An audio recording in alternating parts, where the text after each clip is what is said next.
লাগে।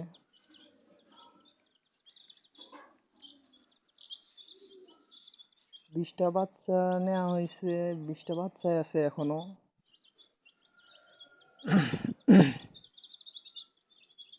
দেখেন আসলে, আর আমি পাশাপাশি কিছু মাছও চাষ করি, রঙিন মাছ রাখছি, এগুলো 20টা এনে রাখছি।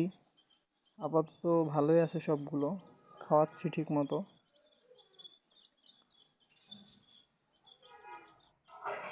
সবগুলো ভালো আছে। এমনিতেই প্রতিনিয়ত ভিডিওগুলো ছাড়ি আপনাদের দেখার জন্য আর কি। তো ভিডিওগুলো যদি আপনাদের ভালো লাগে অবশ্যই সাবস্ক্রাইব করবেন, লাইক করবেন, কোনো মতামত থাকলে অবশ্যই জানাবেন আপনারা। আমি আসলে কি আর বলবো, নতুনভাবে আর কি ইউটিউবটা খুলছি তো,